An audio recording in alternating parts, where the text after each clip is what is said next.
ओम नमो भगवते वासुदेवाय। तो आज हम लोग श्रीमद् भागवतम के इस तृतीय स्कंद के चतुर्थ अध्याय का 31 श्लोका करते हैं। कल हम लोगों ने श्लोक नंबर 30 किया था और हम लोगों ने जाना था कि भगवान यहाँ पर इस धरा जगत पर ऐसे केवल उद्धव थे जो भगवान के ज्ञान को प्रसार और प्रसारित आगे बढ़ा सकते थे। तो इस तरीके से उद्धव जी को ही भगवान ने इस धरा जगत पर छोड़ा था और 2 श्लोकों में ये बताया है। और एक बहुत विशेष कारण है, वो इस 31 श्लोका में हम लोग जानते हैं कि नोद्धवो अन्वन्पि मन्युनो यद गुणनादितः प्रभु अतो मध्ययूनम लोकम ग्राह्यन्यतिष्ठथु। तो कह रहे हैं कि नो उद्धो अन्वनी, भगवान कह रहे हैं कि उद्धव मुझसे थोड़ा एक जरा सा भी अणु मात्र भी मुझसे घटकर कम नहीं है।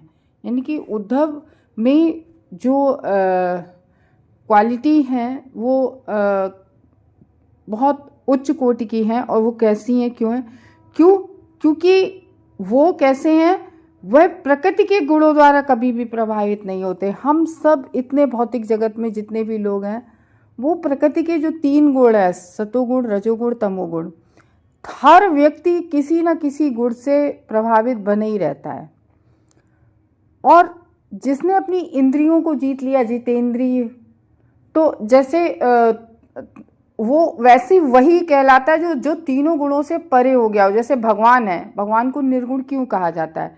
निर्गुण का मतलब ये थोड़ी नहीं कि उनमें कोई गुण नहीं है। निर्गुण का मतलब कि भगवान में सत्वगुण, रजोगुण, तमोगुण, किसी भी गुण का कोई प्रभाव नहीं। तो उद्धव जी भी ऐसे थे जो तीनों गुणों को लांग गए थे, तीनों गुणों से परे थे।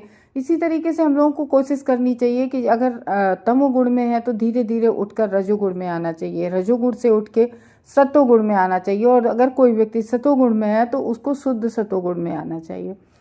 तो उद्धव जी में न सतोगुण, न रजोगुण, न तमोगुण, किसी भी गुण का प्रभाव नहीं था। प्रकृति के तीनों गुणों से कभी भी प्रभावित। और हम लोग ना कोई रजोगुण से प्रभावित है, अगर हम लोगों के अंदर मतलब किसी के अंदर बहुत आलस्य और क्रोध होता है तो वो तमोगुणी होता है। और कोई व्यक्ति देखा है कि उसके अंदर ये होता है कि अरे हमें बहुत बड़ी एक गाड़ी लेनी है, या हमें बंगला लेना है, या हमें इस जगह पहुंचना है, हमें इतना इकट्ठा करना है, तो वो व्यक्ति रजोगुणी होता है। और सतोगुणी व्यक्ति कैसा होता है कि जो कार्य तो बहुत अच्छे करता है, बहुत अच्छे करता है, जैसे दान पुण्य इत्यादि, लेकिन उसमें भी अपना एक नाम या उसके बराबर कुछ और मतलब प्राप्त करना चाहता है। जैसे बहुत बड़ा यज्ञ हवन किया कि मेरा ये कार्य हो जाए, तो इस तरीके से और उसको थोड़ा ये भी रहता है कि देखो मैं इतना दान पुण्य करता हूँ, मैं ये करता हूँ, ये बात आ जाती है। तो इस तरीके से 3 गुणों में से हर व्यक्ति इस भौतिक जगत का किसी ना किसी गुण से प्रभावित होता है। लेकिन उद्धव महाराज जी, उनमें किसी भी प्रकृति के किसी भी गुण का कोई भी प्रभाव उन पर नहीं था। तो श्री भगवान के विशिष्ट ज्ञान का प्रसार करने तो वह इस जगत में रहे। तो इसलिए देखो इसमें आंसर मिल गया ना। तो इसलिए भी और जगत में भगवान ने छोड़ा क्योंकि उद्धव ऐसे व्यक्ति थे, ऐसा कोई उन्हें दिखा नहीं भगवान जी को कि ऐसा कोई भी व्यक्ति, उद्धव जैसा कोई व्यक्ति नहीं है। क्योंकि जो भी माया के विषय थे, जो भी माया, हम लोगों को क्या, यहाँ माया ही से हम सब लोग तो प्रेरित रहते हैं, माया से ही तो प्रभावित रहते हैं। और माया देवी भी कौन है? भगवान की शक्ति है, एक भगवान की बहिरंगा शक्ति। तो ये जो माया के जितने भी विषय होते हैं, तो वो उन विषयों से उनका कोई भी मन ये नहीं उन्हें था कि हम ये इंद्रिय तृप्ति कर ले। वो केवल और केवल भगवान की भक्ति में लगे रहते थे। तो किसी भी चीज से उन्हें कोई भी प्रभावित नहीं कर सकता था। तो उनका मन कभी भी क्षोभित नहीं होता था। इस कारण से संसार में भगवान कहते हैं कि मेरे बारे में मेरा ज्ञान, जो मेरे विषय में ज्ञान है, उसके प्रसार के लिए वो यहाँ पर रहे। ये आंसर मिल गया क्यों रहे उद्धव जी। उद्धव जी में ऐसा क्या था? तो ऐसा ये था, ऐसा कोई है। तो देखो और क्या था कि ज्ञान धारण करने में, और ज्ञान वैसा कि वैसा जैसा कि भगवान ने दिया, और वैसा धारण भी कर लो, और धारण करके सेम वैसे ही हूबहू वो ज्ञान आगे प्रसारित करना, लोगों को देना। तो ये क्वालिटी उनमें थी, जो इसलिए मैंने उनको ज्ञान दिया। किसको? उद्धव जी को भगवान ने ज्ञान दिया। देखो, हमारे मन में क्या होती हैं? इच्छाएं उठती हैं, मैं ऐसा करूं, मेरा मन ऐसा है। ये इच्छाएं जब होती हैं तो और एक चीज़ और देखी ना, इस भौतिक जगत में हर व्यक्ति की अलग अलग तरह की इच्छाएं होती हैं। किसी की इच्छा होती है हमें बहुत मान सम्मान प्रतिष्ठा बढ़े, किसी की इच्छा होती है हम बहुत सारा धन इकट्ठा करें, किसी की इच्छा होती है हम इतने लोगों पर राज करें। मतलब अलग अलग, किसी की इच्छा होती है कि हम मूवी देखने जाएं, और किसी की इच्छा होती है हम भागवतम सुनने जाएं। तो ये गुणों के प्रभाव से हर व्यक्ति के मन में अलग अलग तरह की इच्छा होती है। किसी व्यक्ति के अंदर भौतिक इच्छा होती है तो वो भौतिक इच्छा से पीड़ित होता है, अरे काश इसके पास इतनी बड़ी गाड़ी है, मेरे पास भी हो जाए। ये भौतिक इच्छा से पीड़ा हो गई ना, कि मेरे पास नहीं है, इसके पास है।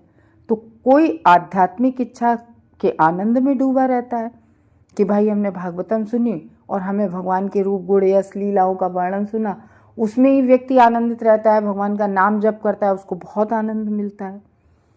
कभी कभी हम लोग भी ना, देखो हम सबके अंदर तीनों गुणों का प्रभाव रहता है, किसी में ज़्यादा, किसी में, सभी में, हर व्यक्ति में सतोगुण रजोगुण तमोगुण होता है। थोड़ा थोड़ा तो सब में होता है, लेकिन कोई किसी गुण से अधिक प्रभावित होता है, कोई किसी गुण से प्रभावित होता है। तो जब हम लोग है ना माला जाप, भले भी हम लोग कभी रजोगुणी हैं, और जब कभी हम लोग बहुत अच्छा नाम जप कर लेते हैं, बहुत मतलब एक कंसंट्रेशन से भगवान का माला पे नाम जप करते हैं, तो एक अलग अनुभूति होती है ना, एक बहुत अलग सुखद आनंद प्राप्त होता है। और कभी कभी कोई व्यक्ति होता है ना चाहते हुए भी पाप में संलग्न हो जाता है, वो नहीं भी करना चाहता है फिर भी पाप में संलग्न हो जाता है। तो इस तरीके से है, और बहुत सारी चीज़ें तो हमारे संगत पर डिपेंड करती हैं। तो इसलिए कह रहे हैं भगवान का प्रतिनिधि अगर हमें बनना है, हमें भगवान का अगर पार्षद बनना है, तो विशिष्ट योग्यताएं की आवश्यकता होती है। विशिष्ट वो कैसी? कि जो प्रकृति के गुण हैं उनसे अप्रभावित रहना, उनसे प्रभावित ना होना। तो भौतिक जगत में मनुष्य की सर्वोच्च योग्यता क्या है? हर व्यक्ति की ब्राह्मण बनना। देखो ऐसा नहीं है कि केवल हमारे शास्त्रों के अनुसार कि हर व्यक्ति, कोई भी व्यक्ति जन्म से ब्राह्मण नहीं होता। जब ब्राह्मण वाली योग्यताएं हमारे अंदर आ जाती हैं, शास्त्रों के अनुसार लिखा है कि शास्त्रों में जिस तरीके से लिखा है कि अगर हम ऐसा कोई ब्राह्मण है जो कथा वाचन करता है, जो भगवान की पूजा आदि कराता है, हवन यज्ञ आदि कराता है, और यदि वो व्यक्ति तमाकू खाता है तो उसकी पूजा भगवान स्वीकार नहीं करते हैं। इस तरीके की बात लिखी है। तो ब्राह्मण में ये गुण भी होने चाहिए। तो इस तरीके से ब्राह्मण के गुण भक्ति रसामृत सिंधु में बताए गए हैं। मेन 9 गुण होते हैं, वैसे तो 26-27 बताए गए हैं हमारे भक्ति रसामृत सिंधु में, श्रील रूप गोस्वामी ने लिखी है। तो ब्राह्मण होना भगवान का प्रतिनिधि बनने हेतु पर्याप्त नहीं है। मनुष्य को सतोगुण को भी लांघकर शुद्ध सतो में स्थित होना पड़ता है, जो प्रकृति के किसी भी गुण से प्रभावित नहीं होता है। जो शुद्ध सतोगुण में पहुंच जाता है वो प्रकृति के किसी भी गुण से प्रभावित नहीं होता है। तो ये जो है वो दिव्य योग्यता मानी जाती है, जो शुद्ध सत्व की अवस्था है, क्योंकि इसको वसुदेव स्थिति कहलाती है। ब्रह्मभूत प्रसन्नात्मा है ना, वो गीता में जो श्लोक है। तो और इस अवस्था में जो ईश्वर का विज्ञान है, भगवान का ज्ञान है, भगवान के विज्ञान की अनुभूति इसी शुद्ध सतोगुण में ही आकर की जा सकती है। क्यों? जिस तरीके से भगवान जो है किसी भी भौतिक गुणों से प्रभावित नहीं होते हैं उसी तरह से उद्धव नहीं, और उद्धव क्या, उसी तरीके से भगवान का कोई भी शुद्ध भक्त होता है, वो प्रकृति के किसी भी गुण से बिल्कुल भी तनिक भी प्रभावित नहीं होता है। तो ये जो भगवान से तादात्म्य स्थापित करना है, अगर भगवान से तादात्म्य होने की ये पहली योग्यता होती है। तो जो व्यक्ति इस दिव्य योग्यता को प्राप्त कर लेता है, जैसे हमारे शील प्रभुपाद ने ये योग्यता प्राप्त कर ली थी, बहुत सारे हमारे और भी लोग महापुरुष हुए हैं जिन्होंने ये योग्यता प्राप्त कर ली है, तो वो जीवन मुक्त कहलाता है। तो यद्यपि वे ऊपरी तौर से भौतिक अवस्था में रहते प्रतीत होते, जैसे कि श्रील प्रभुपाद थे तो डिक्टाफोन का यूज करते थे। क्यों? क्योंकि भागवतम थी, उसको बोलते जाते थे और वो होती जाती थी रिकॉर्ड। तो इस तरीके से आज हम लोग भी ये टेक्नोलॉजी का यूज कर रहे हैं, ये जो फोन है और ये नेट वगैरह है, इससे लेकिन कर किसके लिए रहे? भगवान की सेवा के लिए। तो जो चीज, कोई भी टेक्निकल चीज, जैसे प्रभुपाद बहुत या बड़े बड़े संत हैं, बहुत बड़ी बड़ी गाड़ियों से जाते हैं। तो एक बार प्रभुपाद से किसी ने पूछा कि आप तो साधु संत हैं, तो आप इतनी बड़ी बड़ी महंगी महंगी गाड़ियों से क्यों जाते हैं? तो उन्होंने कहा भगवान की हम सेवा के लिए जाते हैं, क्योंकि भगवान के जो सत्संग करने जाते थे, भगवान की बातें बताने जाते थे लोगों को, मंदिरों का सब कई विदेशों में तक उन्होंने मंदिर खोले, प्रचार प्रसार के लिए जाते थे। प्रचार प्रसार वो अपने पर्सनल काम के लिए तो जाते नहीं थे। तो इसी तरीके से अगर किसी भी टेक्नोलॉजी का हम यूज़ भगवान के लिए कर रहे हैं, तो फिर वो किसी रजोगुण तमोगुण में नहीं माना जाएगा, क्योंकि ऐसा व्यक्ति जीवन मुक्त कहलाता है। ऐसा जीवन जो केवल सब कुछ भगवान के लिए करता है, यद्यपि वह ऊपरी तौर से भौतिक अवस्था में रहता प्रतीत होता है। तो वही बात है ना, तो फिर भी मुक्ति उसे प्राप्त होती है, क्योंकि भगवान तो जानते हैं इस बात को। तो श्री भगवान की जो दिव्य प्रेममयी सेवा में निरंतर लगा रहता है, निरंतर भगवान की दिव्यमयी। अब जैसे हम लोग हैं, हम लोग भी कैसे प्रयास कर सकते हैं कि सुबह, देखो हम लोग किसी कार्य के बिना नहीं रह सकते, ना खाए बिना रह सकते, ना नहाए बिना रह सकते हैं। तो हम लोग हर कार्य को भगवान को उस सेंटर में लाके रख देना भगवान को, कि सुबह नहाना है तो नहाना है, नहा के भगवान के पास जाना है। तो वो स्नान, वो तीर्थ हो गया, तीर्थ वाला स्नान हो गया, गंगा नदी का स्नान हो गया। फिर हमें अगर भोजन बनाना है तो भगवान के लिए भोजन बनाना है, फिर भगवान का उच्छिष्ट प्रसाद ग्रहण करना है हमें। तो हो गई ना पूरे दिन की भक्ति इस तरीके से। तो भक्ति रसामृत सिंधु का जो ये आपका 1.2.169 में कहा गया है, इहा यस हरे दासे कर्मणा मनसा गिरा निखलास्वत्यास्थातु जीवन मुक्ता स उच्यते। जो कोई भी अपने कार्य, मन तथा बाड़ी से एकमात्र भगवान की दिव्य प्रेममयी सेवा के लिए जीता है। किससे? अपने कार्य, उसके कार्य में मन, उसका मन भगवान में कोई भी कार्य करे, वाणी से एकमात्र श्री भगवान की दिव्य प्रेममयी सेवा के लिए। अब हम लोग क्या कर रहे हैं? भागवतम सुन रहे हैं तो कान लगे हैं ना सेवा में भगवान की। अगर हम सुन रहे हैं, अगर हम बोल रहे हैं, भगवान का नाम बोल रहे हैं या भगवान की भागवतम बोल रहे हैं, तो जिह्वा लगी ना। तो इस तरीके से हमारी इंद्रियां भगवान की सेवा में लगी ना। अगर हम पैरों से भगवान के मंदिर चल के जाते तो हमारे पैर लगे ना भगवान की सेवा में। आंखों से दर्शन किया, हमारी आंखों से सेवा हो रही है भगवान की। तो ये सब चीजें ये सेवा में आती हैं। ऐसा नहीं है, नहीं आप ये कहो कि नहीं कान की कैसे श्रवण करने से सेवा, जी नहीं। अगर हम भागवतम सुन रहे हैं तो वो भगवान की सेवा ही चल रही है। तो ये दिव्यमयी सेवा के लिए जो जीता है, कार्य तो सारे होते हैं, तो निश्चय ही मुक्तात्मा वो व्यक्ति हो जाता है। भले ही वह इस जगत की भौतिक अवस्था में रहता प्रतीत आपको लगेगा दूर से कि देखो ये गाड़ी से चल रहा है, ये अच्छा अच्छा खा पी रहा है, ये सब, लेकिन वो अब अगर उसी को आप ये कहो अरे हम प्याज लहसुन बिना नहीं खाएंगे, या हम घर में खाना नहीं बना रहे, भोजन नहीं बना रहे, हम बाहर होटलों में खाने जा रहे हैं, भगवान जी ऐसे ही बैठे, तो ये इससे फिर हम लोग फिर तो ये हमारा वैसा जीवन हो गया, भौतिक जीवन हो गया। तो इस तरीके से कह रहे, जो भगवान का भक्त होता है वो लग रहा है कि भौतिक अवस्था में रहता प्रतीत हो रहा है, गैजेट्स का यूज कर रहा है, सब कर रहा है, लेकिन वो भागवतम के लिए कर रहा है।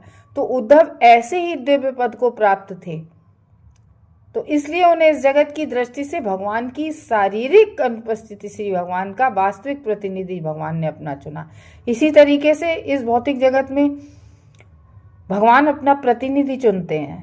तो जो हम लोगों ने कहा कि हर व्यक्ति की भागवतम सुनने की इच्छा नहीं होती है, और अगर किसी के मन में इच्छा हुई है तो भगवान ने उसको चुना है, तब उसका मन हो रहा है भागवतम सुनने का, कि वो भगवान ने चुना है कि वो भगवान का प्रतिनिधि बनने के योग्य है। तो ऐसा भगवत भक्त भौतिक शक्ति, बुद्धि या वैराग्य से कभी भी प्रभावित नहीं होता है। तो भगवान का जो ऐसा भक्त होता है वो भौतिक प्रकृति के समस्त आघातों को सह सकता है, क्योंकि उसकी स्थिति ब्रह्मभूत प्रसन्न आत्मा वाली हो जाती है कि हे भगवान, चाहे मारो या छोड़ो, सब आपकी ही शरणागत है, ये है। तो ऐसे गोस्वामी कौन होता है?